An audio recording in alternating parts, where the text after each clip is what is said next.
working with the dates, right? So you'll have to import a package called datetime. So this is the package we'll be using for formatting the date. And then in the next one, what we are doing is datetime.now. Basically, it's going to tell you what time is it right now. I mean, so when I ran the code, this was on 13th of October at 8:12:30 and this many milliseconds, right?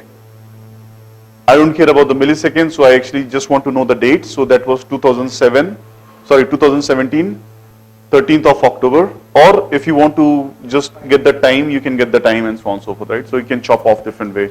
There's tons of formatting there. So now this will be a very good thing for you to do.